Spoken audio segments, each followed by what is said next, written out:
당하는 사람들을 위하여 라는 제목으로 말씀 전하겠습니다.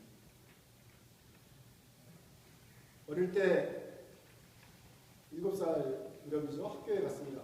학교에 갔더니 거의 학기 초에 처음으로 선생님이 시험을 쳤습니다. 받아쓰기였습니다. 10문제가 나왔는데 그 전부터 제가 한글을 좀 알아봤기 때문에 잘 풀었습니다. 근데 분명히 알고 있는 건데 잘못해서 하나를 틀렸습니다. 그래서 첫 시험의 결과는 90점이 나왔습니다. 10문제 중에 하나 틀렸습니다. 지금 생각해보면 뭐 잘한 거죠. 그런데 그 성적표를 받아들고 나서는 내심 하나 틀림이 마음에 걸린 거예요. 속이 상했어요. 근데 첫 번째 시험이니까 이 엄마를 갖다 줘야 될 거 아닙니까? 부모님을 갖다 보여드려야 되는데 무슨 생각인지 이게 굉장히 중요한 시험이기 때문에 꼭 잘 갖다 드려야겠다 라는 생각이 들었어요. 그래서 꼭꼭 숨겨가지고 중요한 곳에 넣어서 잊어버리지 않도록 해서 갖다 드려야겠다 생각이 들어서 적은 다음에 이걸 갖다가 허리띠 사이에다가 넣었습니다. 그래서 이게 무슨 생각인지, 왜 이걸 중요하다고 생각하면 왜 허리띠 사이에다 넣고서 하는지, 그래서 30분을 걸어서 집으로 돌아오는데 이게 무의식 쪽에 이걸 갖다 보여주기 싫은 마음이 있었나 봐요. 아니야 다를까 그 종이는 없어져 버리고 말았습니다. 그래서 한동안 저희 어머님은 첫 번째 시험에 대한 소식을 모르고 지냈습니다. 무슨 말씀이냐면은 7살짜리 애도 시험에 대한 스트레스가 있더라. 결과에 대한 아주 압력이 있더라는 것입니다. 여러분들은 없으셨습니까? 인생의 고비에서 큰 굴곡과 스트레스와 프레셔들이 얼마나 많이 있었습니까? 그 다음에 제게 생긴 고난은 구구단을 외우는 거였습니다. 구구단을 외웠더니 인생이 참 편하더라고요. 일단 외우고 나면 초등학교 2학년을 거치고 나면 모든 사람들이 대부분 구구단 다 뛰는데 2학년 말에는 다 뛰는데 2학년 초에 그것을 외우는 게 쉽지 않습니다. 2단은 쉬운데 3단, 4단 하다가 6단이 제일 어렵더라고요. 7단 어렵고요. 8단, 9단 쉬워요. 그냥 9, 9, 80 그만하고 외우면 되니까. 우리 중에 어느 누구도 한 번에 9구단 외운 사람이 없습니다. 9구단을 외워서 지금 편하게 잘 쓰고 있는데 이 편하게 잘 쓰기 위해서 얼마나 우리가 많이 틀렸습니까? 얼마나 이 7이 하다가 다시 처음부터 돌아가고 이런 실수가 얼마나 많았습니까? 그런 많은 실수를 통해서 우리가 9구단을 외웠습니다. 외우고 났더니 이제 다른 공부를 하게 되죠. 그 다음에 또 다른 챌린지가 왔는데 그건 자전거 타는 거였습니다. 자전거를 선물로 받아서 기뻤는데 자전거를 샀다고 해서 자전거를 타는 건 아니더라고요. 그날부터 이제 자전거를 배우는데 얼마나 넘어지고 여러분 아직도 이해 못하시죠? 왜 넘어지는 쪽으로 핸들을 돌려야 됩니까? 타도 이거 타다 보면 어느 순간 요령이 생긴다 그러는데 요령이 생길 것 같지 않아요. 계속 넘어지고 쓰러져요. 그런 실패를 한참 하다가 드디어 자전거를 타게 되었어요. 우리가 지금까지 배웠던 모든 것들은 이런 고생과 실수 그리고 실패들을 통해서 배웠습니다. 오늘 우리가 들으려는 하나님 말씀도 실패에 관한 얘기입니다. 고통과 괴로움에 관한 얘기입니다. 크리스마스 주일 다음 주에 보는 우리 본문은 마태복음 2장인데 예수님이 태어난 다음에 사건입니다. 예수님이 태어났을 때 그 시절 그때를 가리켜서 성경은 하나님의 완전한 때라고 표현합니다. 때가 참에 하나님께서는 이 세상을 구원하시기 위해서 고민하시고 작정하시고 모든 섭리 가운데서 메시아를 준비시켰다가 때가 참에 드디어 하나님은 적당한 때에 바로 그 시점에 아들을 이 세상에 보내셨습니다. 그것이 바로 2000년 전 크리스마스 때인 것입니다. 그것이 바로 예수님의 탄생입니다. 그런데 그 오랜 시간을 기다리다가 하나님의 가장 적당한 때에 그것이 완전히 무르익었을 때 아들을 이 세상에 보내신 것입니다. 그것이 바로 2000년 전의 크리스마스 때입니다. 그런데 하나님의 완전한 때라고 하는 그 때에 예수님이 태어나는 그 순간은 그렇게 만만한 상황이 아니었습니다. 이스라엘 백성들은 그리스의 식민지였고 로마의 식민지였고 지금 죽어가는 판이고 사람들이 희망을 잃어서 있습니다. 종교적인 갈망도 점점 사라져가고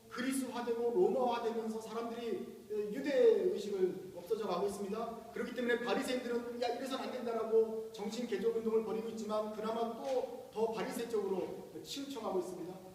상황이 별로 안 좋습니다. 그때 예수님이 태어났습니다. 그런가 하면 어떤 왕이냐에 따라서 참 그 정치가 달라지는데 예수님께서 태어나신 때 유대 지방을 다스리는 왕은 헤롯 대왕이었습니다.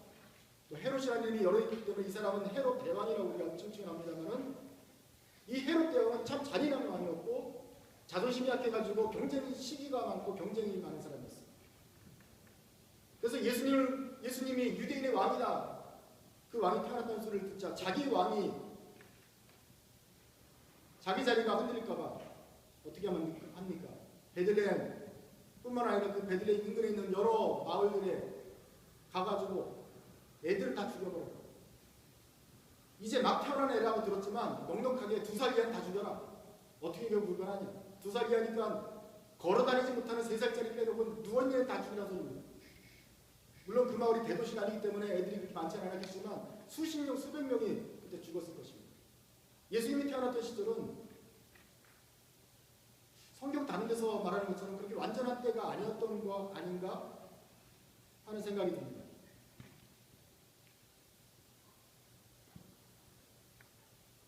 근데 하나님께서 도우시긴 하죠. 천사가 나타나서 요셉 아버지에게 말해서 지금 헤롯 대왕이 예수를 죽이려고 하니까 도망가라. 그래서 해외 망명을 합니다. 가까운 이집트 2주나 걸어가지고 이집트로 망명을 해서 거기서 6, 7년 살았다는 기록이 있습니다. 살다가 와서 헤롯 대왕이 죽었다는 소리를 듣고 또 천사가 가르쳐줘서 고향으로 돌아오게 되는데 하나님의 아들 예수님을 키우는 요셉, 그 요셉이 어떤 마음이 들었는지 보십시오. 22절입니다. 그러나 요셉은 아켈라오가 아버지 헤롯의 길을 이어 유대 지방의 왕이 되었다는 말을 듣고 같이 있습니다. 그곳으로 가기를 두려워하여. 하나님의 아들을 지금 키우고 있습니다. 근데 뭐가 되었습니까? 천사가 나타나서 피신시켰습니다. 그리고 천사가 나타나서 다시 들어가라고 말합니다. 근데 뭐가 들었습니까? 두려워하지 않아야 될 것 같은데 요셉은 두려워했습니다.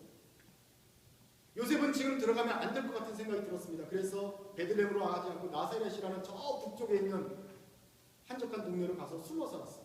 그래서 예수님은 그때부터 나사렛 예수가 된 것입니다. 정말로 하나님께서 돌보시고 천사가 나타난다고 한다면 두려울 수 없는가? 사람들은 이렇게 말합니다. 너희는 믿음을 가진다면 천사가 나타나 돕는다면 너희가 신앙이 굳건하다면 조금도 두려움을 가져서는 안 된다. 그러나 우리의 신앙의 선배인 요셉은 두려워했습니다. 천사가 나타나서 가르쳐준 것도 두려워했습니다. 정말 하나님의 온전하실 때 예수님께서 태어나셨는데 왜 예수님의 일생은 이렇게 태어나자마자 이집트로 망명을 해야 되는 힘든 삶이었을까요? 왜 예수님을 기르는 요셉은 그 마음속에 두려움을 가져야만 했을까요? 왜 하나님이 이것을 가장 적당한 시점, 때가 참에 완전한 시점이라고 말하는 것일까요? 많은 그리스도인들이 이렇게 말합니다. 하나님을 믿으면 마음에 평안이 오고 확신이 생기고 혼돈이 없어진다. 하나님을 믿으면 문제가 없어진다 말을 합니다. 그러나 언제 하나님께서 우리에게 모든 문제를 해서 다 면제시켜주겠다. 예수를 믿으면 모든 만나가 형통하고 아무런 걱정이 없을 것이다. 이렇게 약속하신 적이 있습니까? 많은 그리스도인들이 자기 마음속에 불안이 생기면 하나님의 선한 일을 하다가도 불안하게 되면 아 이거는 하나님 뜻이 아닌가 봐 하면서 금방 선한 일을 하다가 중단하게 됩니다. 그러나 주님께서는 우리 발의 장애물을 없애주겠다고 약속하신 것이 아니라 우리가 그 선한 길을 가다가 넘어질 때라도 천사들을 보내서 그 발이 아주 넘어지지 않도록 붙들어주겠다 약속하신 것입니다. 시험과 어려움이 없다는 것이 아니라 시험과 어려움 속에서도 피할 길을 주시겠다고 약속하신 것입니다. 우리 그리스도인들은 시험이 없는 것을 기대하는 것이 아니라 그 시험 중에도 도우시는 하나님의 손길, 천사의 음성, 하나님의 명을 받아서 우리를 지켜줄 천사, 하나님의 돌보심, 이것을 믿는 것입니다. 이 믿는 구석이 있기 때문에 담대한 것이죠.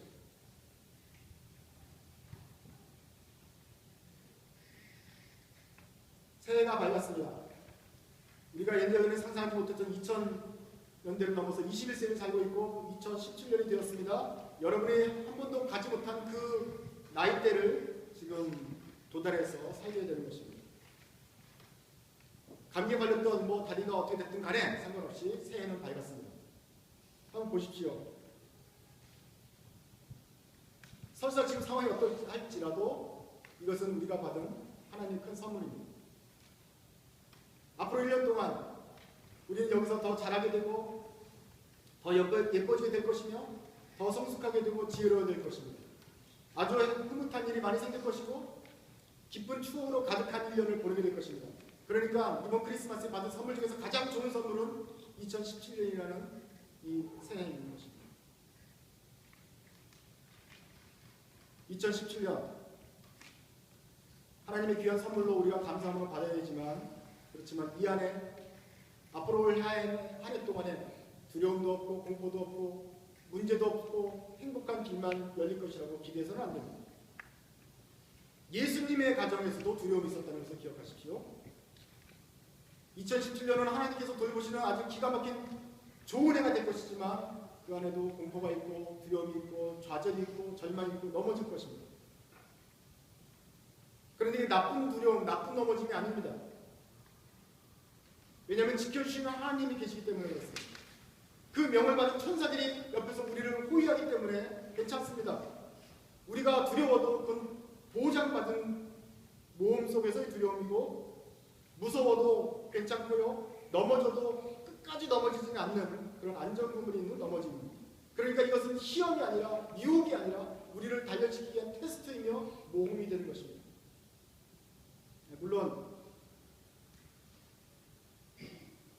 물론 공부할 때는 짜증나겠죠. 우리가 쉬운 것만 공부하는 것이 아니라 모르는 것을 가기 때문에 또다시 막막할 것입니다. 구구단을 외울 때처럼 역시 올해도 막막할 것이고 새로운 것을 배우기 위해서 대학을 가고 더 높은 단위의 공부를 수강을 하게 되면 그때마다 좌절하게 될 것입니다. 사실은 좌절하려고 그 과목을 택한 것이죠. 좌절하기 위해서 대학을 가는 거고 좌절하기 위해서 고등학교를 진학하는 것이죠. 갈 때마다 우리는 넘어질 것입니다. 가면은 선생님이 시험거리를 줄 것입니다. 시험을 보기만 하면 우리는 100개 중에 하나는 틀릴 것입니다. 틀릴 때마다 기분이 나쁘고 그것을 시험지를 꼭꼭 접어가지고 또 가져가야 되는 그런 스트레스를 받게 될 것입니다. 그러나 그것을 겁내면 안 됩니다. 우리는 더 예뻐질 것입니다. 그러나 다이어트의 절제도 배워야 됩니다.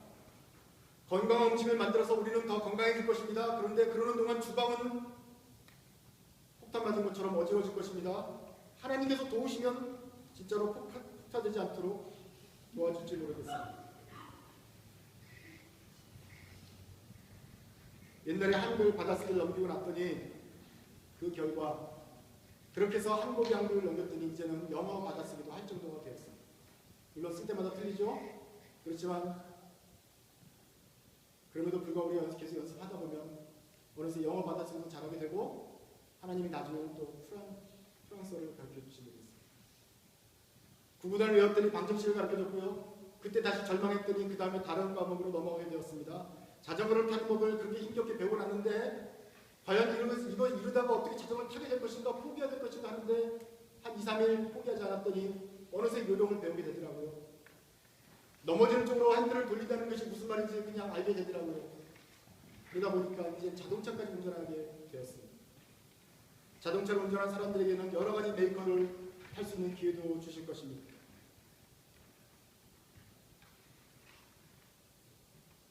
작은 일을 신뢰하고 나가면 큰 일을 할 때도 두려움이 적어집니다. 그래서 믿음으로 사는 법을 더 많이 배우게 됩니다. 물론 두려운 감정은 있을 것입니다. 그 두려운 감정은 우리가 사는 내내 없어지지 않을 것입니다. 우리가 시험을 치는 내내 다가올 것입니다. 막막하고 두렵고 떨릴 것이고 시험을 보고 나서 보기 전에 다 스트레스를 받을 것입니다. 그러나 요셉의 가족을 기억하십시오. 예수님 가족도 두려웠습니다. 이집트로 갈 때 두려웠고 예루살렘 이스라엘 땅으로 돌아올 때도 두려웠습니다. 우리 하나님은 두려움을 없애주는 분이 아닙니다. 이 두려움은 우리 삶에 늘 있을 것입니다. 그러나 이 시험을 당할 때 능히 이기도록 도와주시는 그 하나님을 믿고 우리는 넉넉하게 이 시험들을 이기게 되는 것입니다. 히브리서 2장에는 예수님의 모든 고난을 당했다고 말했습니다. 태어나자마자 며칠 안 돼서 이집트로 망명을 떠나야만 했던 그 어린 예수. 예수는 이 땅에 30년을 살고 33년을 살며 십자가를 지고 죽기 전까지 몸소 모든 시험을 받아서 고난을 당하셨기 때문에 우리 사람들이 이 땅에서 당하는 그 고난 이해하시고 충분히 체감하시고 그렇기 때문에 우리를 도우실 수 있습니다. 우리가 받은 한 일을 감사함으로 받아들이시기 바랍니다. 이 땅에서 우리가 받은 모든 시련은 우리를 더 자라게 하시려는 하나님의 연단입니다. 우리가 성장하고 예뻐지기 위한 과정입니다. 두려움을 잊겠습니다. 막막할 것입니다. 그러나 이제는 믿음으로 받아들이십시오. 그리고 이 모든 고난을 앞서서 체험하신 주님을 믿고 2017년도도 새롭게 걸어가시기 바랍니다. 이것이 바로 우리가 믿음으로 사는 방식입니다. 기도하겠습니다.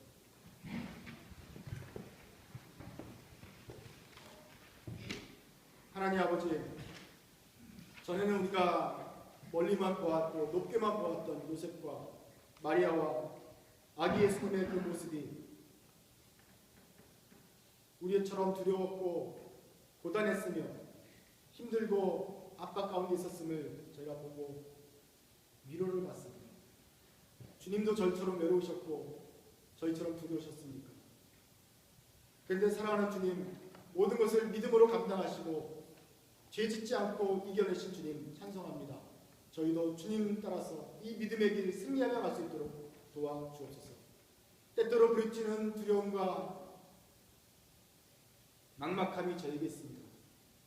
그러나 이것을 부정적으로 보지 아니하고 기쁨으로 받아들이면서 주님께서 맡기신 사명 잘 감당하는 한 해, 충성된 한 해 될 수 있도록 도와주시옵소서. 정말로 어려워서 낙심할 때마다 주님께서 명하신 천사들을 보내어서 위로하여 주시기를 기대합니다. 예수님의 이름으로 기도드립니다.